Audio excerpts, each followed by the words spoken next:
This channel's content is strictly for educational and informational purpose and does not endorse or promote any form of violence, harm, illegal activities, self-injuries and communal disharmony. সম্বিত মুর্শিদাবাদ মালদায় vote পর্ব হলো কিছুটা স্বস্তির চিত্র। সারা দিন ধরে ডোমকল থেকে কোনো অশান্তির খবর আসছে না, একাধিক জায়গা থেকে কোনো অশান্তির খবর আসছে না। এটাকে কিভাবে তুমি ব্যাখ্যা করবে? কেন্দ্রীয় বাহিনীর তৎপরতা নাকি আমরা ভোটের সংস্কৃতিতে একটু বদল দেখছি? গরম বোধহয় বেশি পড়ে গেছে, কিন্তু সেটা ভালোই।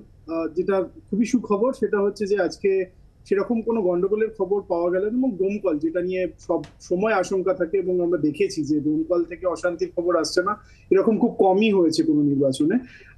কিন্তু সেইটা সব প্রার্থীরাই যাদের সাথে তুমি একটু আগেই কথা বললে তারা প্রত্যেকেই বেশ স্যাটিসফাইড মনে হলো যে নির্বাচনটা যেরকম ভাবে করাতে চেয়েছিলেন, অন্তত তারা কথায় বার্তায় অনেক আত্মবিশ্বাসী।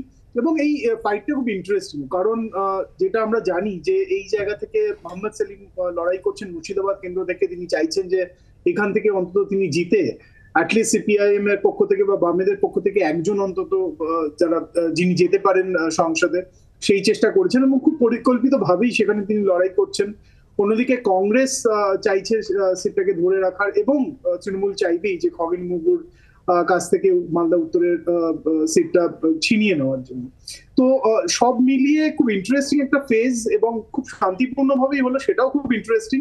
আর মোহাম্মদ সেলিম যেটা করলেন, যেটা তিনি ভুয়ো এজেন্ট ধরেছেন, সেটা তিনি বরাবরই করে থাকেন। তিনি মানে 2004 থেকে আমি তাকে ফলো করছি নির্বাচনের সময়, তিনি মাঠে নেমে এরকম ভাবেই দৌড়দৌড়ি করে, আমি এমনও দেখেছি লেডি ব্রেভন কলেজে তিনি আদলা ইট নিয়ে তাড়া করছেন সেই সময় সুলতান আহমেদের সমর্থকদের, যারা সেখানে বুথ জ্যাম করার চেষ্টা করছিল, এরকম অভিযোগ উঠছিল সেই সময়।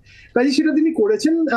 খুব ইন্টারেস্টিং একটা ফাইট। কিন্তু এই চারটি কেন্দ্র যেটা দিকে আমার তো খুব নজর থাকবে যখন ফলাফল বেরোবে, যে আলটিমেটলি কি হলো। কারণ কংগ্রেস এবং বামেরা যখন এক হয়ে যাচ্ছে, তখন মুর্শিদাবাদ সিটটা কিন্তু খুব ক্রুশিয়াল হয়ে যায়। এবং সাগরদিঘি এটাও জমিপুরের আওতায় পড়ে, এবং সেখানে যে ফলাফল আমরা দেখেছিলাম যে সেখানে তৃণমূলের শক্ত ঘাঁটি ছিল বিধানসভা উপনির্বাচনে, সেই আসনটা তৃণমূল হারিয়েছিল। তো সেই ইকুয়েশন এখনো কাজ করছে কিনা, যদিও 2021-এ কিন্তু একেবারে ঢালাও তৃণমূল সেখানে ভোট পেয়েছিল, বিজেপি তৃণমূল এই লড়াই হয়েছিল। কিন্তু এবার লড়াইটা, যেটা মোহাম্মদ সেলিমও বলার চেষ্টা করলেন, যে সেই বাইনারি থেকে বেরিয়ে এসে লড়াই করার একটা চেষ্টা হচ্ছে, সম্ভবত তাই দেখা যাবে। বাংলার আওয়াজ, বাঙালির আবেগ, জি 24 ঘন্টা।